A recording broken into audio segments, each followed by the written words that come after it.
अच्छा जी, ये foreign currency investment appraisal बस खत्म। और ये जो अभी सवाल पिछली क्लास में किया था, इसी से एक मिलता जुलता सवाल है हस्बे तौफीक, कभी किसी ने करना हो तो।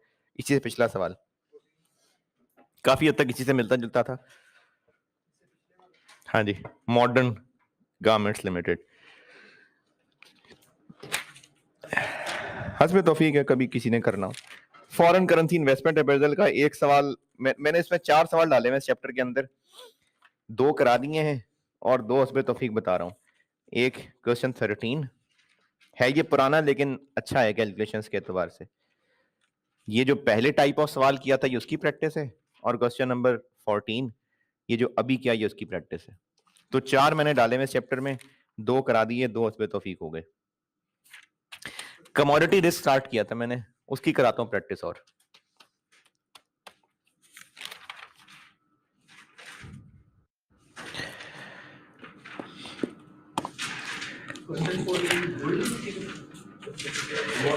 क्वेश्चन 14 है मॉडर्न गारमेंट्स लिमिटेड, क्वेश्चन 13 है गोल्ड लिमिटेड।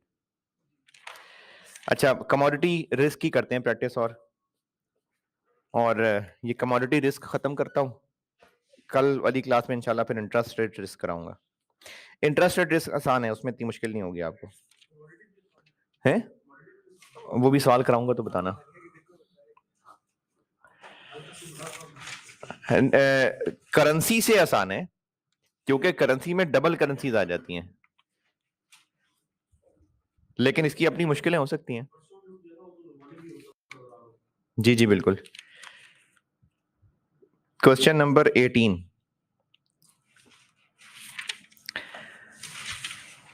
क्वेश्चन नंबर 18 दिसंबर 17 का पार्ट बी।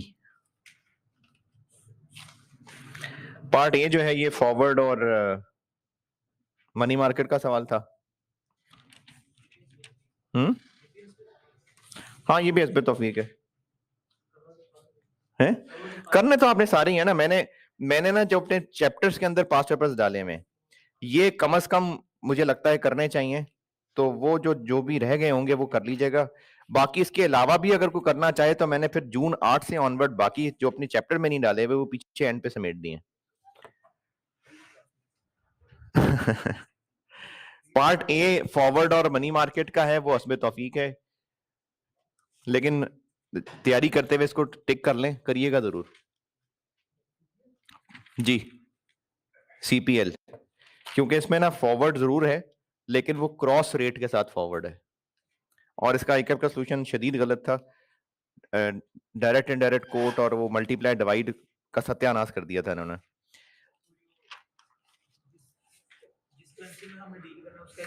अच्छा, ये बेहतरियां हो रही हैं अब, ये मैंने पहली भी बड़ी दफा कहा है, पिछले कुछ 2 साल से ना ये बीएफडी के पेपर बनने में बेहतरी होगी हुई है बहुत। तो ये पुरानी बातें हैं जिसमें ये मसले होते थे बहुत, खासतौर पर रिसेंट अटेम्प्ट वाला सवाल पेपर मुझे बहुत अच्छा लगा था।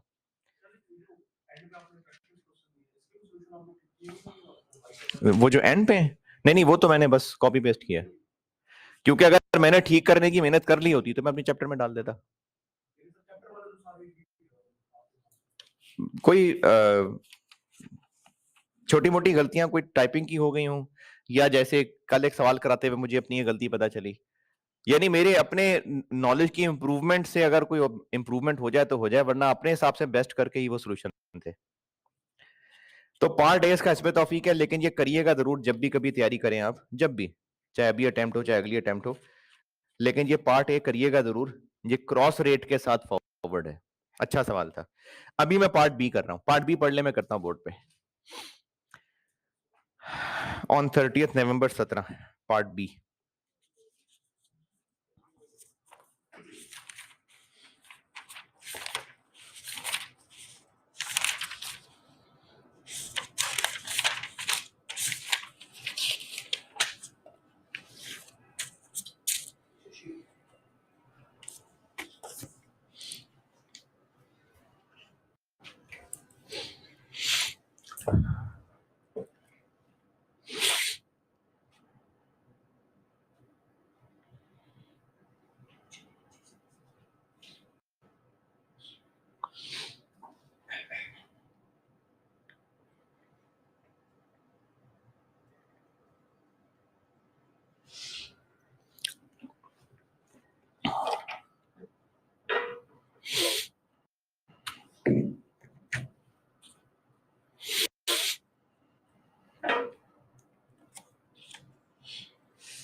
जी पढ़ लें तो मैं करूं।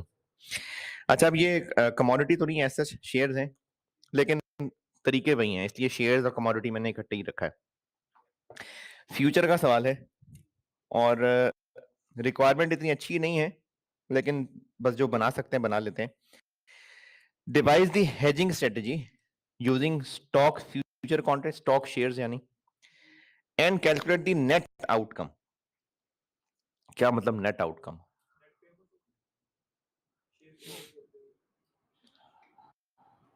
नंबर ऑफ शेयर्स तो बताए नहीं कितने।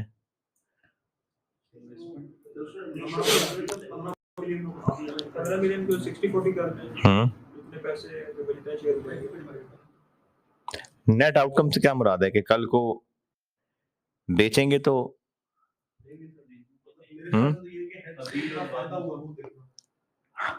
हमने खरीदने हैं या खरीद चुके हैं? खरीदने हैं, खरीदने हैं। तो नेट आउटकम का मतलब है कि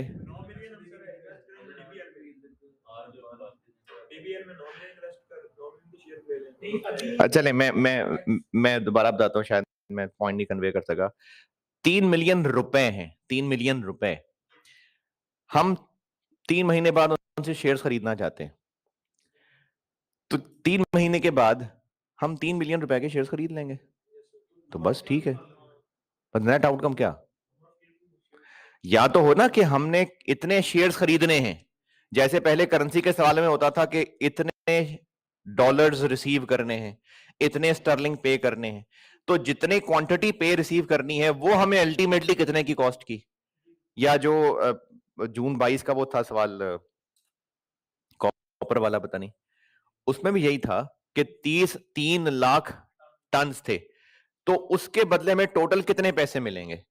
तो समझ आता है नेट आउटकम कि आपको एक क्वांटिटी दी हुई है जिसकी प्राइस कम ज्यादा होनी है, तो वो क्वांटिटी अल्टीमेटली कितने की पड़ेगी, यही है ना नेट आउटकम।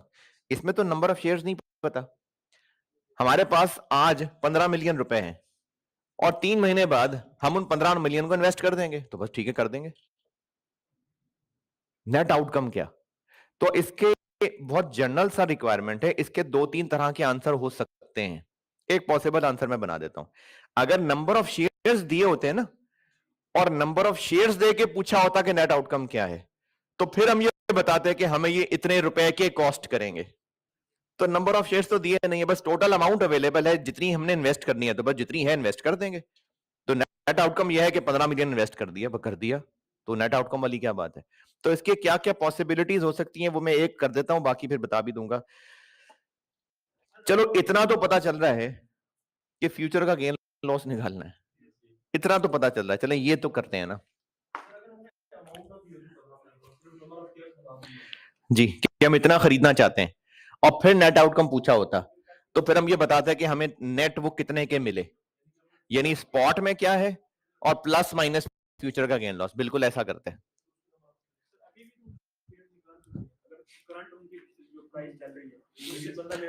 निकाल लिए, निकल आए। चलो हमने आज हम 15 मिलियन के हिसाब से हम 3 लाख शेयर्स खरीद सकते हैं। अब 3 महीने के बाद वो 3 लाख तो नहीं खरीदने वाले हम वही देखेंगे अब कितने शेयर्स कम हो गए, उसी का तो वही तो देखें। नेट आउटकम ये है कि हम जो काम करने जा रहे थे, इस हेजिंग के बाद हमें वो इफेक्टिवली कितने का पड़ा। तो हमारे पास 15 मिलियन रुपए हैं इन्वेस्ट करने के लिए, तो 3 महीने के बाद वो 15 मिलियन इन्वेस्ट कर दिए, बस कर दिए। चले बहरहाल मैं सॉल्व करता हूं ना, फिर बताता हूं उसका क्या क्या कर सकते थे। ये हम कर रहे हैं दिसंबर 17। अब पिछला वाला भी इसी अटेम्प्ट का ही था। हाँ वो दिसंबर 17 ही था जो किया था। 24 ये और 24 का था, 11 और 8 19 ये। लेकिन वो फॉरेन करेंसी इन्वेस्टमेंट अप्रेजल तो इन्वेस्टमेंट अप्रेजल है ना, वो तो वैसे बीच में एक एक्सचेंज रेट करना, तो वो इन्वेस्टमेंट अप्रेजल है। तो रिस्क का सवाल तो यही है। 2 शेयर्स हैं, 2 कंपनी के शेयर्स हैं। क्या क्या है? डीबीएल है और एचओएल है।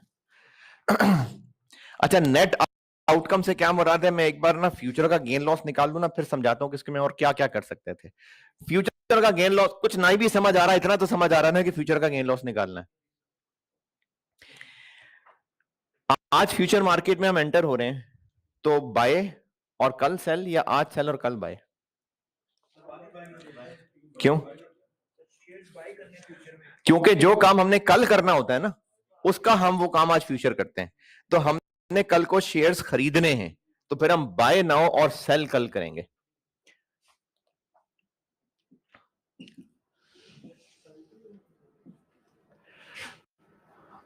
बाय, तो आज कितने कितने का फ्यूचर प्राइस कितने कितने की है आज, यानी 1 दिसंबर?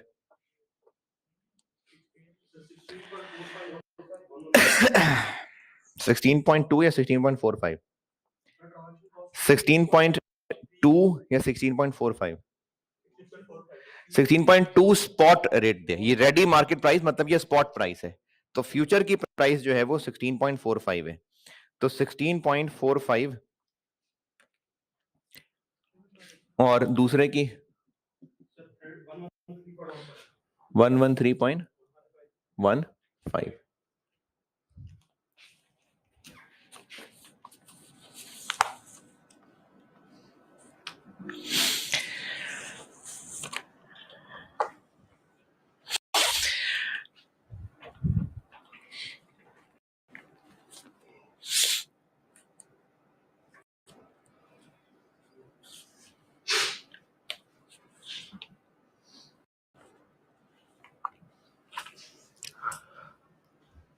वो जो ट्रांजेक्शन कॉस्ट है वो साथ लानी है, मिला लें, वो भी ठीक है, नीचे अलग से लिखनी है, वो भी ठीक है। हाँ है, वो भी ट्रांजेक्शन कॉस्ट पड़ेगी, यानी हम लोग इस वक्त गेन लॉस निकाल रहे हैं फ्यूचर का, तो वो जो ट्रांजेक्शन कॉस्ट पड़ेगी वो भी एक एक्सपेंस ही है, तो बिल्कुल वो भी लेस करूंगा मैं। 10% मार्जिन? जी, ये मार्जिन है ना, ये पहले भी एक सवाल में आया था, ये रिफंडेबल चीज है, इसमें मैक्सिमम हो भी तो वो जो उस पे इंटरेस्ट होता है वो हमारा एक्सपेंस है।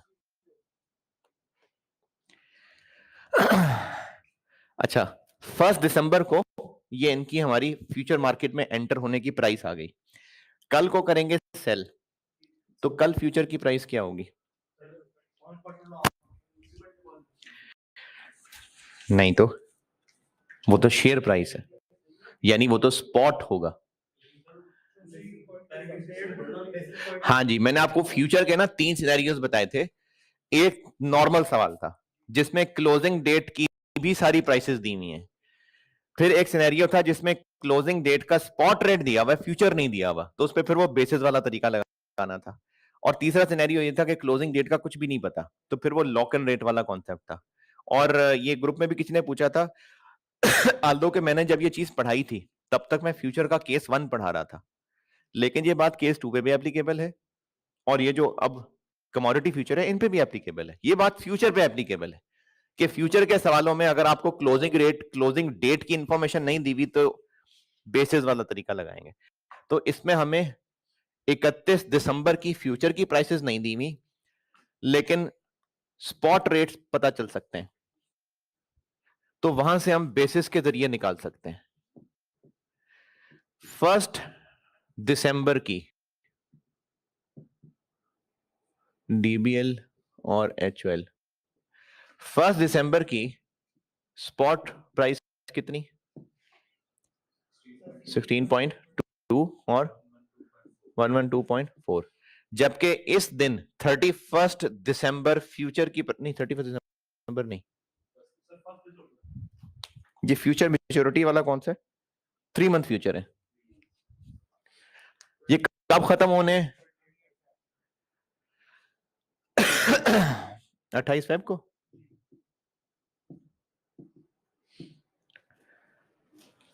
अच्छा, ये कहां लिखा है 28 फेब को?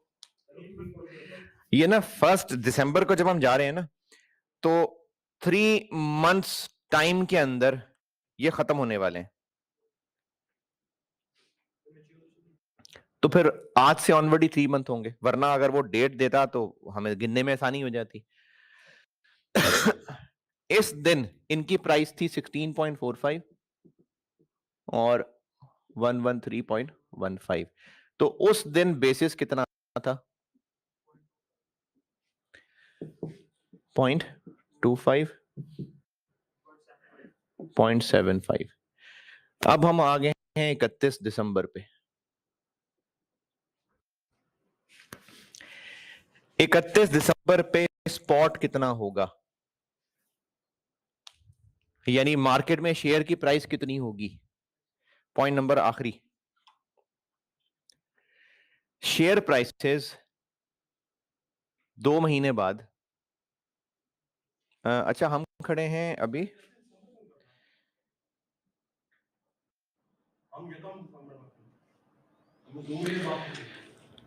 नहीं, ये 31 दिसंबर मैंने कहा लिखा। अच्छा, ये 31 जनवरी है जी, क्योंकि हम ना आज से 2 महीने के बाद शेयर्स खरीदना चाहते हैं। दूसरे पैराग्राफ में लिखा हुआ है, however CPL does not have the required funds at present and the funds are expected to be available in 2 महीने। यानी हमने ये जो शेयर्स खरीदने हैं 2 महीने बाद खरीदने हैं। अच्छा, पहले पैराग्राफ में लिखा हुआ है कि सीपीएल ने ये अप्रूव किया है कि 15 मिलियन रुपए तक आप शेयर्स में लगा दें, और 2 कंपनीज चुनी है, 60-40 उनमें बांटना है। लेकिन ये पैसे अभी है नहीं, ये 15 मिलियन रुपए आने हैं 2 महीने के बाद, लेकिन 2 महीने के बाद शेयर्स ने महंगे हो जाना है, तो उसके लिए हम लोग फ्यूचर हेजिंग कर रहे हैं। 1 दिसंबर पे खड़े हैं हम, 30 नवंबर 1 दिसंबर पे खड़े हैं, और अब से 2 महीने के बाद हमने वो ट्रांजेक्शन करनी है जिसकी हेजिंग करने जा रहे हैं, तो इसलिए 31 जनवरी आ गया। इस दिन ये शेयर की प्राइस कितनी हो गई होगी, ये बढ़ जाएगी 5%। 2 दफा क्यों बढ़ेगी, और 112 कितना बढ़ जाएगा, 8%। ये ना कोई पर ईयर रेट नहीं है, वो तो इंटरेस्ट रेट है ना, पर ईयर होता है। ये उसने वैसे बताया कि इतनी ग्रो कर जाएगी।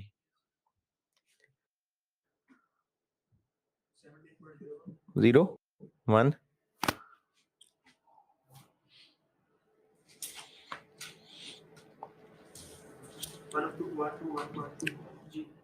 1 2 39। अच्छा, अब ये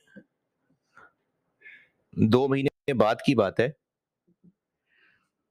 तो रिमेनिंग बेसिस कितना रह गया होगा, ये कितनी जिंदगी में खत्म होना था, 3 महीने, तो अब 2 गुजर गए, तो 1/3 रह गया होगा, तो 0.25 भी 1/3 रह गया होगा, और 0.75 भी 1/3 रह गया होगा,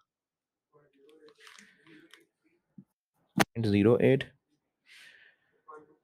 0.25। तो फिर 3 महीने 2 महीने के बाद फ्यूचर की प्राइस बन गई होगी 17.09 और 121.64।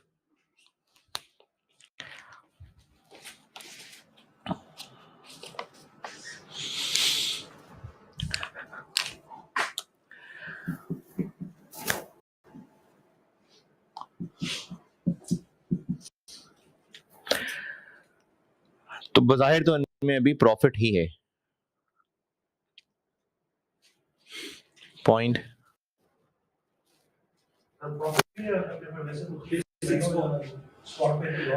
नहीं फ्यूचर में ना, फ्यूचर में 64 8.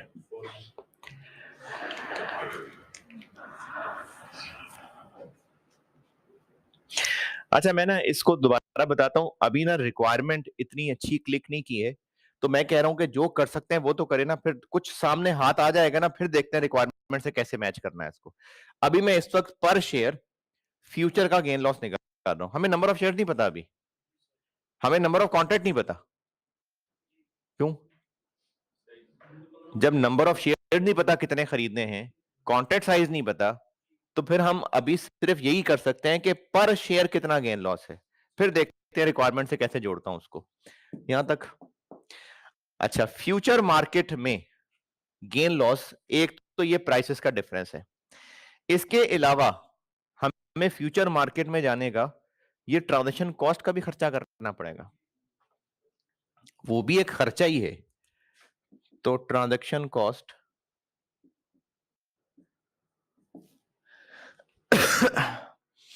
ये पहले सवालों में नहीं होती थी लेकिन हो सकती है।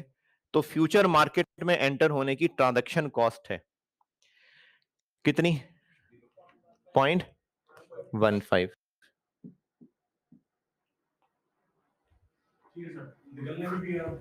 हम 2 फ्यूचर कॉन्ट्रैक्ट कर रहे हैं ना, तो 2 दफा पड़ेगा खर्चा।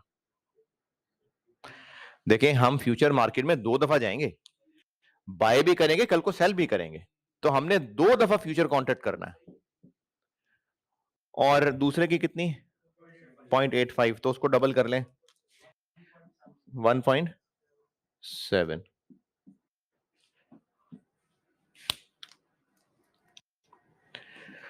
0.15 भी इंटू 2 और 0.85 इंटू 2। फिर इसके अलावा ये भी पहले 1-2 सवालों में किया है, चूंकि हमें मार्जिन रखवाना पड़ेगा तो उस मार्जिन पे हमें इंटरेस्ट देना पड़ेगा।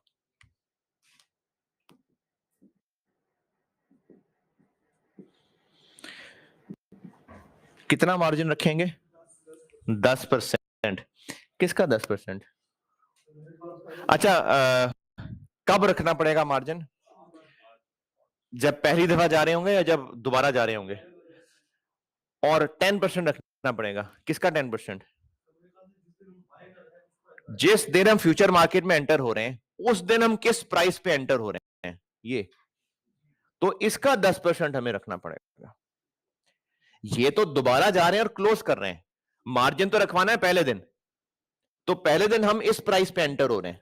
देखिए, फ्यूचर मार्केट में ना मार्जिन इसलिए रखवाते हैं कि हमने फ्यूचर मार्केट में जाके जुआ तो खेल लिया, कल को अगर लॉस हो गया तो पैसे ही ना दे भाग जाए, तो इसलिए मार्जिन रखना पड़ता है। एक होता है इनिशियल मार्जिन, शुरू में रखना पड़ता है, एक वेरिएशन होता है, वो साथ साथ जैसे जैसे प्राइसेस चेंज होती है ना, तो कहते हैं और मार्जिन जमा कराओ।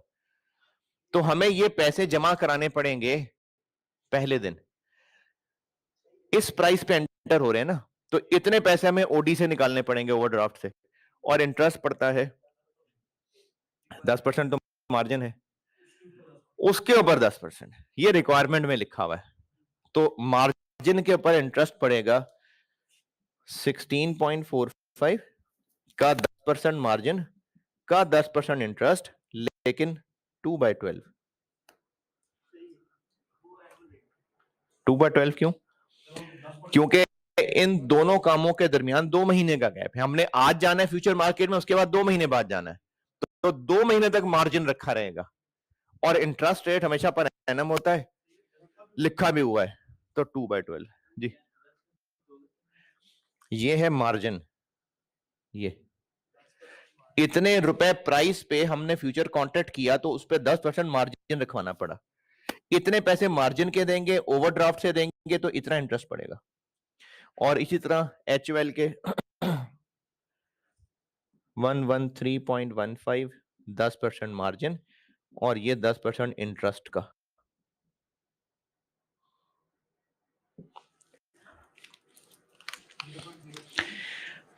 .03 2, तो हमें इस फ्यूचर मार्केट में हेजिंग करने का प्रॉफिट हो जाएगा 0.31।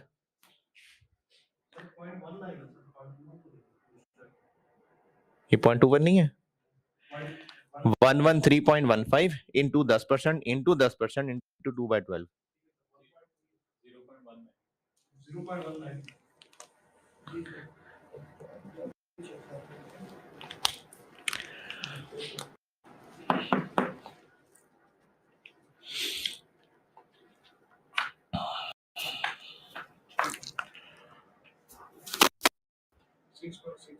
6.6।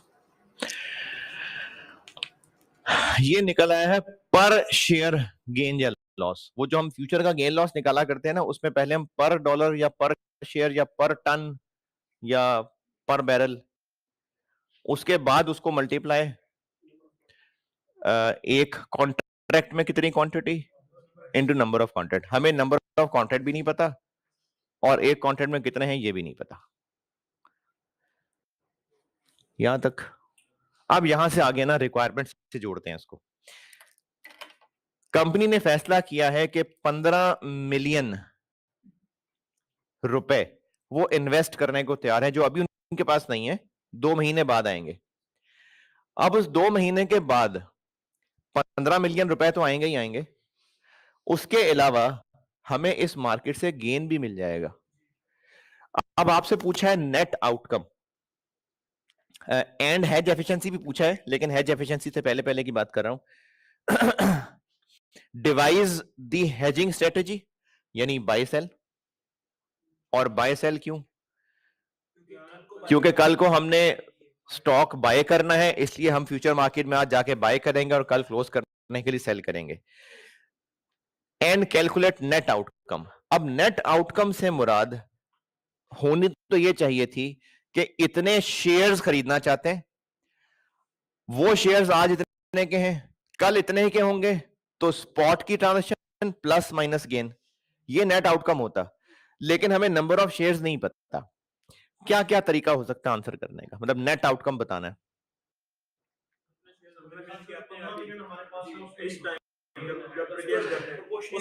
अच्छा, अब इसका आंसर हम ऐसे भी कर सकते हैं कि आज खरीदते तो कितने शेयर्स खरीदते, 3 महीने के बाद हम कितने शेयर्स खरीद रहे होंगे, 15 मिलियन से ही, या तो इसका क्या किया बीच में?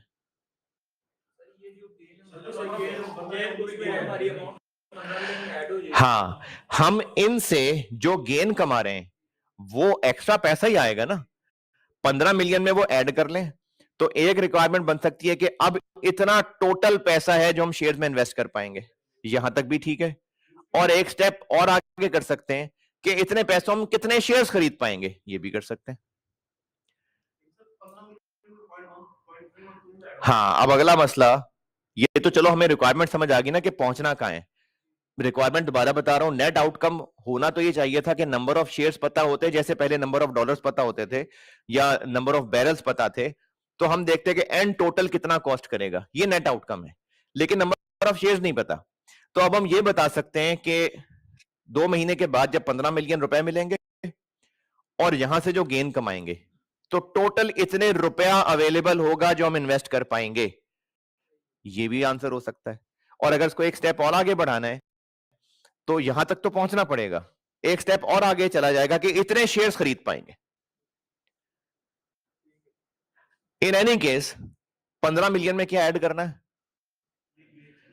तो 15 मिलियन में ये 0.3 और ये ऐड कर दो, फिर ये पर शेयर। अब हमें नंबर ऑफ शेयर्स भी देखने पड़ेंगे। नंबर ऑफ शेयर्स कैसे निकालें, स्पॉट पे कितने, ठीक है, किससे डिवाइड कर दें,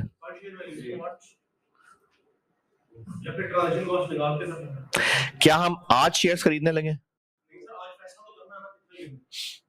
मैं ये बात दोबारा समझाता हूं, क्योंकि अब ये आखिरी पॉइंट ही है, बाकी ये तो कर लिया। अब असल में रिक्वायरमेंट तक पहुंचने के लिए आखिरी काम होने लगा। चले, मुझे लगता है मैं सही नहीं बता सका, दूसरे तरीके से बताता हूं। टोटल गेन लॉस तक पहुंचना है। टोटल गेन लॉस निकालने के लिए 0.31 है, जैसे ये तो है रुपीस पर शेयर, टोटल तक पहुंचना है तो मुझे एक कॉन्ट्रैक्ट में कितने शेयर्स हैं, मिसाल के तौर पे 40,000 शेयर्स हैं, और नंबर ऑफ कॉन्ट्रैक्ट्स कितने हैं, लेट से 25 कॉन्ट्रैक्ट्स हैं। ये करूंगा तो टोटल निकलेगा ना, ये भी नहीं पता, ये भी नहीं पता। चलें और इसको नीचे लेके जाते हैं, 25 कैसे निकला होगा, जितने टोटल शेयर्स हमने हेज करने हैं उनको कॉन्ट्रैक्ट साइज से डिवाइड किया होगा तो 25 आया होगा। तो ऐसा करते हैं, इन दोनों की जगह total shares to be hedge कर लेते हैं, ठीक है यहां तक? Total shares to be hedge भी नहीं पता।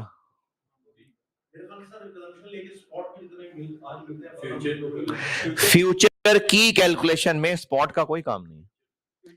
फ्यूचर की कैलकुलेशन के अंदर सारा कुछ फ्यूचर्स वाला यूज हो रहा होता है। चले अब आपको हिंट देता हूं।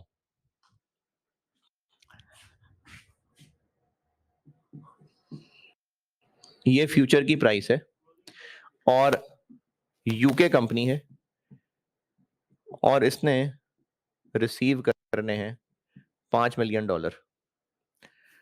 नंबर ऑफ कॉन्ट्रैक्ट कैसे निकालें? केस 2 है, केस 1 है फ्यूचर का? केस 2 है। नंबर ऑफ कॉन्ट्रैक्ट कैसे निकालें? कॉन्ट्रैक्ट साइज 62,500 स्टर्लिंग है,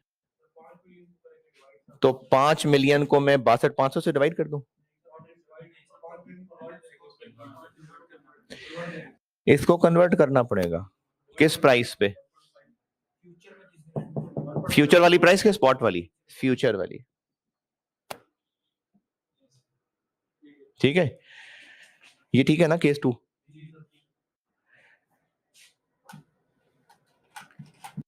एक कॉन्ट्रैक्ट में शेयर्स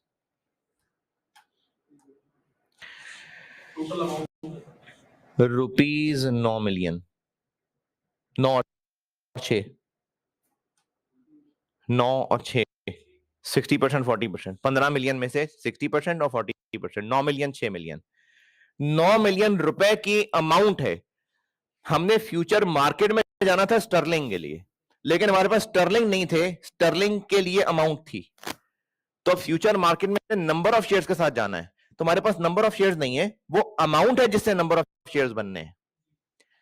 तो इसको मैं किससे डिवाइड करूं? दोबारा देखें, स्टर्लिंग का फ्यूचर कॉन्ट्रैक्ट है, टोटल अमाउंट जिससे स्टर्लिंग आने हैं डिवाइडेड बाय एक स्टर्लिंग का रेट। अब हमने स्टर्लिंग की बजाय शेयर्स के फ्यूचर में जाना है, टोटल अमाउंट जिससे स्टर्लिंग आने, टोटल अमाउंट जिससे शेयर्स आने, डिवाइडेड बाय एक स्टर्लिंग फ्यूचर की प्राइस क्या है, एक शेयर के फ्यूचर की प्राइस क्या है। तो हमें इस 0.31 और 6.6 के टोटल गेन तक पहुंचने के लिए हमें चाहिए यहां पर क्या? 9 मिलियन डिवाइडेड बाय के मल्टीप्लाई बाय, और मैं ये डीबीएल की बात कर रहा हूं ना, 60%, 16.45 डिवाइडेड बाय कॉन्ट्रैक्ट साइज। अब कॉन्ट्रैक्ट साइज से डिवाइड करना था तो नंबर ऑफ कॉन्ट्रैक्ट आने थे, और फिर कॉन्ट्रैक्ट साइज से मल्टीप्लाई। तो ऐसा करते हैं कि बस दिस इनटू दिस।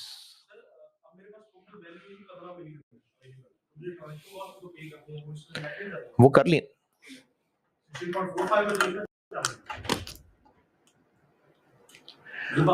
अच्छा,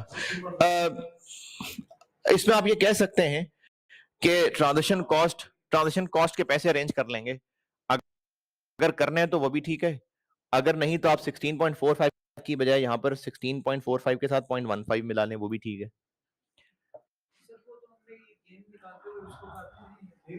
क्या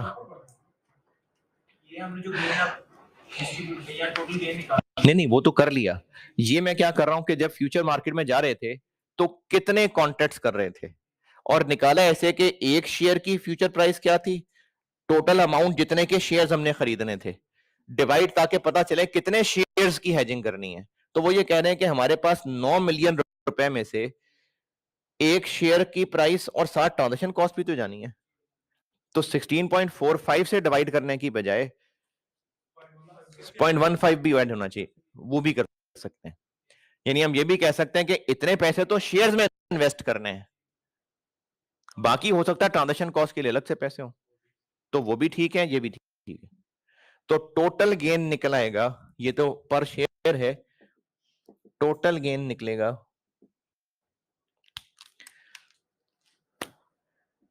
0.31 इंटू 9 million divided by 16.45.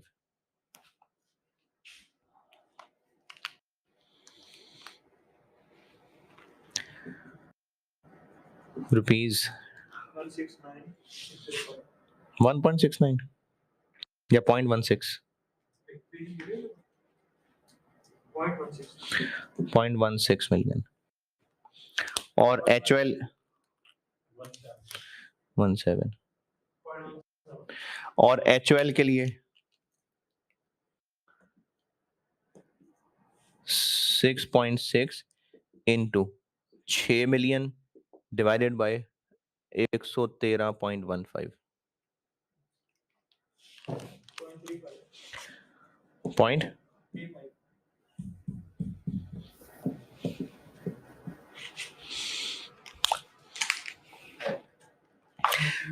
तो अब हम आंसर में ये कह सकते हैं कि नेट आउटकम ये है कि this plus 9.7 million rupees available होंगे इन्वेस्टमेंट के लिए और 6.35 मिलियन रुपीज अवेलेबल होंगे इन्वेस्टमेंट के लिए। और अगर से एक स्टेप और आगे जाना है तो उसको शेयर प्राइस से डिवाइड कर दें कि हम इतने शेयर्स खरीद सकेंगे स्पॉट मार्केट, क्योंकि शेयर्स हमने स्पॉट मार्केट से खरीदने हैं। और हेज एफिशिएंसी निकालनी है तो ये गेन लॉस है और स्पॉट का गेन लॉस निकालना पड़ेगा। ये था जी 8 नंबर का सवाल।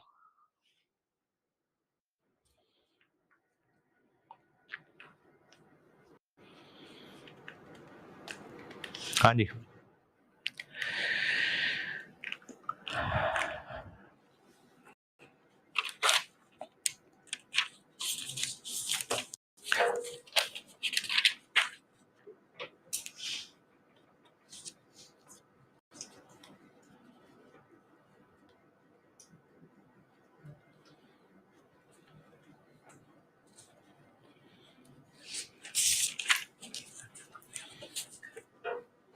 है क्वेश्चन 19 पढ़े।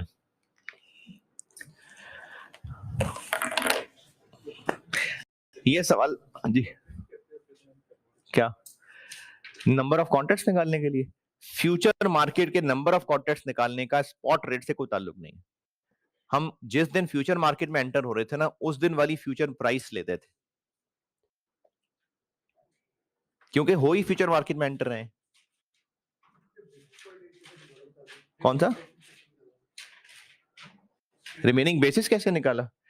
इतने बेसिस ने कितने महीने में खत्म होना है? 3 महीने में। 2 महीने गुजर गए तो 1 महीने का बेसिस रह गया होगा, तो 1/3 1/3 किया इसको। क्वेश्चन 19 पढ़िए। ये क्वेश्चन 19 है ना, ये मैं आपको समझा दूंगा तो आपको लगेगा कि आसान था, वरना पेपर में बैठ के ये जिसको क्लिक कर गया बहुत डिफरेंट चीज है। ये सवाल पढ़ ले, मैं आपको समझा देता हूं।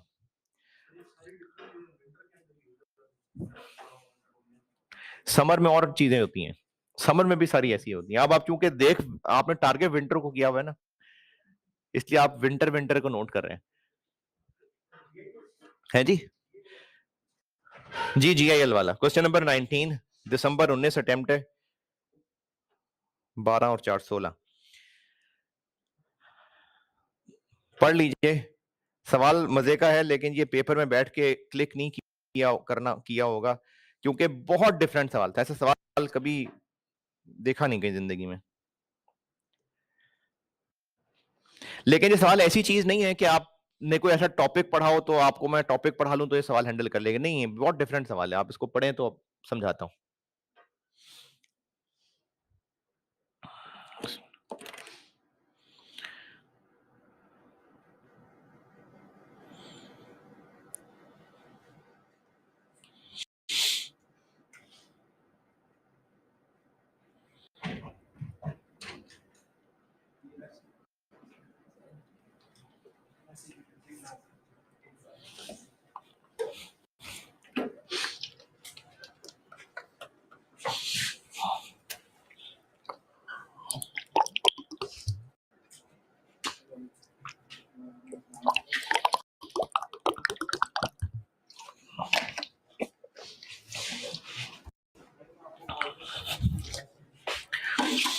अच्छा सोल्यूशन से समझा दूंगा ज़बानी, लेकिन पढ़ लें।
जी पढ़ ले तो मैं समझाता हूँ। पढ़ के समझ आया, कुछ नहीं आया कोई बात नहीं, मैं समझाता हूँ। हैं? हाँ।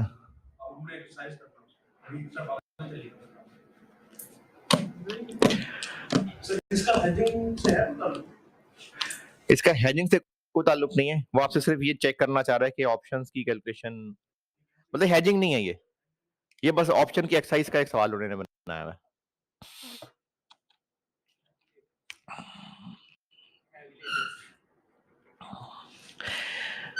अच्छा, अब किसी इन्वेस्टर के पास ऑप्शंस मौजूद हैं, इन्होंने ऑप्शंस क्यों लेके रखी हुई हैं कि फ्यूचर में फायदा नजर आएगा तो एक्सरसाइज कर लेंगे। कॉल ऑप्शन क्या होगी? परचेज की ऑप्शन। उसने ये ऑप्शन क्यों लेके रखी हुई है कि अगर कल को मार्केट में महंगा हो गया तो ये ऑप्शन एक्सरसाइज करेगा, तो उसको फायदा क्या होगा?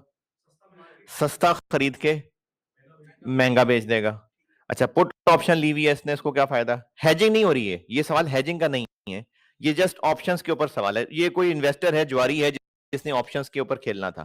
पुट ऑप्शन लेके रखी हुई है उसने बेचने के लिए, तो कल को मार्केट में प्राइस कम होगी तो मार्केट से सस्ता खरीद के लाएगा और इधर लाके बेचेगा।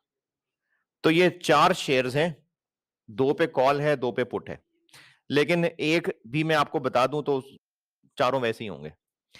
अब ये जो अंग्रेजी लिखी ना, अंग्रेजी क्या है? एक मिसाल ले लेता हूं मैं, जो ज्यादा है जिसमें वो ले लेता हूं, 18 26, पहली वाली ले लेता हूं, LP1। LP1 शेयर है और उसकी कॉल ऑप्शन है, ये मैं कर रहा हूं दिसंबर 19। कॉल ऑप्शन है। कॉल ऑप्शन का मतलब है कि इसको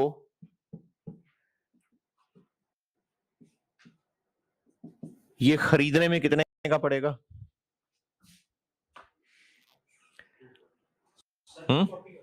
240 का ऑप्शन, सॉरी कॉस्ट नहीं, ऑप्शन। इसको बाय करने पे, कॉल ऑप्शन है ना, इसको ये 240 का मिलेगा।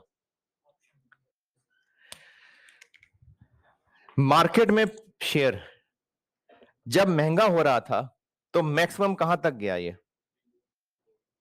304। और जब सस्ता हो रहा था तो ये जो कॉल ऑप्शन वाला ऑप्शन है, इसने इस ऑप्शन से फायदा कैसे उठाना था?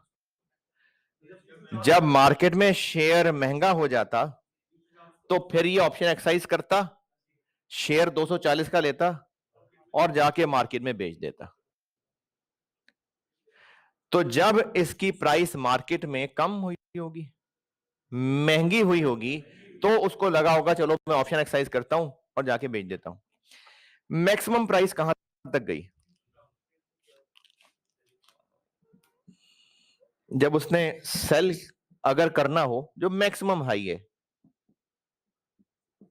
कहां तक गई? 304.6 64.6। तो ये कितने परसेंट गेन हुआ? कितने परसेंट गेन हुआ उसको? होता होगा, हुआ होगा 26 अच्छा, अब इसकी इंटरप्रिटेशन देखें। मैक्सिमम गेन 26.92 तक गया, यानी 3 महीनों की ऑप्शन है। 3 महीनों में प्राइस इतनी ऊपर चली गई कि अगर ये मैक्सिमम प्राइस का इंतजार करता और फिर उस पर बेच देता तो इतने परसेंट कमा लेता। ये 304 तक प्राइस इन 3 महीने में मैक्सिमम हाई गई है। तो ये ऐसे हुआ होगा कि एक दिन प्राइस 200 थी, अगले ही लम्हे वो 304 थी। ये प्राइस अगर किसी एक पॉइंट से स्टार्ट हुई होगी तो ये प्राइस ऐसे गई होगी, फिर ऐसे आई होगी, फिर ऐसे गई होगी, फिर ऐसे आई होगी, फिर ऐसे हुआ होगा, फिर ऐसे आई होगी, फिर ऐसे हुआ होगा। ये प्राइस इस तरह से मूव हुई होगी। तो मैक्सिमम हाई ये है, मैक्सिमम लो ये है।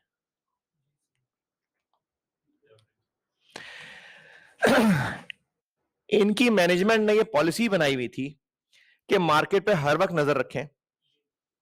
जब लगेगा ना कि 10% फायदा होने लगा, यानी जैसे ही प्राइस 264 क्रॉस करे, 264, तो आप ऑप्शन एक्सरसाइज कर लें 60%। और जब आपको लगे 20% फायदा हो रहा है, यानी प्राइस निकले ऊपर 290 के करीब चलें, तो फिर आप बाकी 40% ऑप्शन पे एक्सरसाइज कर दें। ये आंसर, ये जो अभी कैलकुलेशन की, ये आंसर हमें क्या बता रहा है कि सारी ऑप्शंस हो गई होंगी एक्सरसाइज, क्योंकि 20 से ऊपर निकल गया ना। देखें, जब प्राइस हुई होगी ना इतनी, उससे 10% 60% ऑप्शन एक्सरसाइज कर ली होंगी, फिर प्राइस यहां तक पहुंची होगी, बाकी 40 भी कर ली होंगी। हमें ये 26% बता रहा है कि ये 20 से ऊपर निकला है, तो वो 20 10 पे उसने 60% बेची होंगी, 20 तक गेन हुआ होगा तो सारी बेच दी होंगी। तो ये वाला आंसर बता रहा है कि वो सारी ऑप्शंस बेच चुका, सारी ऑप्शन एक्सरसाइज कर चुका, सॉरी। तो सवाल की रिक्वायरमेंट क्या है? प्रॉफिट एंड लॉस कैलकुलेट करना है। तो इसने चूंकि ये सारी ऑप्शन एक्सरसाइज कर ली होंगी, तो इसको प्रॉफिट हुआ होगा 60%। कब एक्सरसाइज की होंगी? जब प्रॉफिट 10% हुआ था। टोटल ऑप्शंस कितनी है? 2,50,000 240 रुपए की इंटू 10%, ये ठीक है।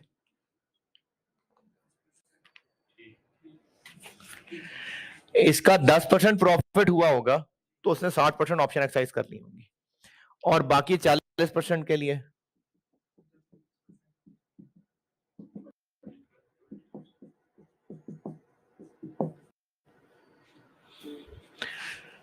ये इसको प्रॉफिट हुआ होगा, और प्रीमियम तो बहरहाल जेब से जाना है, वो भी एक्सपेंस है। तो 2.5 लाख प्रीमियम कितना?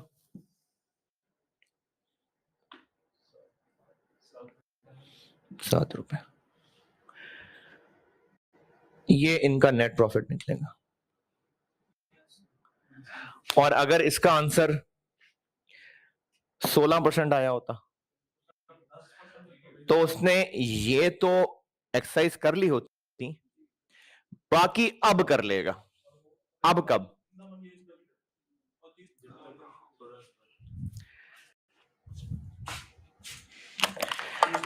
ऑन 1 सितंबर 19 जीआईएल ने 3 मंथ शेयर ऑप्शंस ली हैं जो 30 नवंबर तक एक्सरसाइज हो सकती हैं। पॉलिसी इन्होंने ये बनाई एज फॉलोज कि 60% ऑफ ऑप्शन एक्सरसाइज कर देंगे जब भी कभी प्राइस बढ़ते बढ़ते इतनी बढ़ गई कि आपको 10% फायदा नजर आने लगा, तो इन्होंने 60% ऑप्शन तब एक्सरसाइज कर ली होंगी फिर जब प्राइस और बढ़ी और उनको 20% फायदा नजर आने लगा तो उन्होंने बाकी 40 भी एक्सरसाइज कर लेनी है। लेकिन अगर ये 16% होता तो अभी 10% जब फायदा नजर आया था तो उन्होंने 60% ऑप्शन एक्सरसाइज कर ली होंगी। 20 तक पहुंचा ही नहीं है। अगर मैं कह रहा हूं 16 होता तो अभी इन्होंने बाकी 40% तो नहीं एक्सरसाइज की हुई। 30 नवंबर पे 12 लाके कर लेंगे। If they are in the money का मतलब होता है फायदा नजर आ रहा है। तो 30 नवंबर पे प्राइस क्या चल रही है? 292। तो फायदा नजर आ रहा है।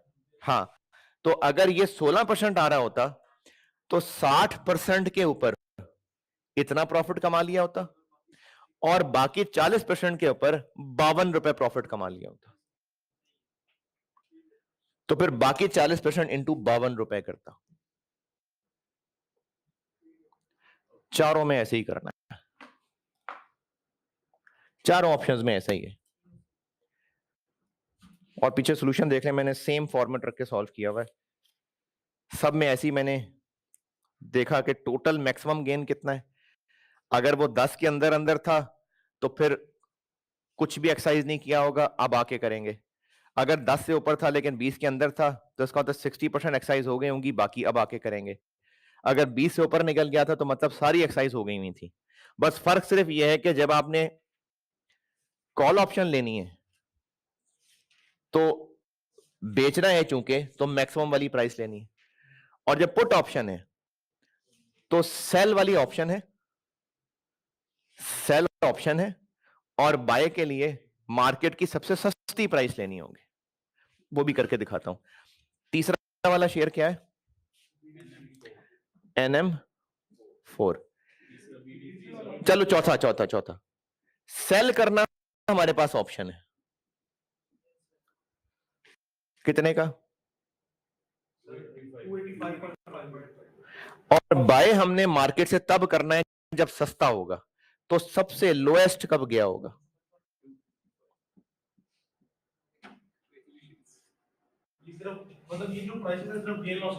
गेन लॉस निकालना। ये जो हमने ये 26% ये बेंचमार्क हो गया। नहीं ये है कि अगर हमने मैक्सिमम प्राइस तक वेट कर लिया होता तो इतने % कमा लेते। यानी इस प्राइस, ये प्राइस इतनी ऊपर गई है, ये मैक्सिमम है, ये प्राइस इतनी ऊपर गई है कि हम इतने तक गेन कमा सकते थे। तो अब जब प्राइस बढ़ रही होगी और प्राइस यहां तक ही पहुंची होगी तो 60% एक्सरसाइज कर लिए होंगे, यहां तक पहुंची होगी तो बाकी 40 भी कर लिए होंगे। ये हमें 26 ये बता रहा है कि 20 से ऊपर निकल गया हुआ, यानी सारी ऑप्शन एक्सरसाइज हो गई होंगी। जी बिल्कुल, वो एक्सरसाइज ही ना करते। ये है जी सवाल। सर अगर लॉस भी आ रहा हो हम 14%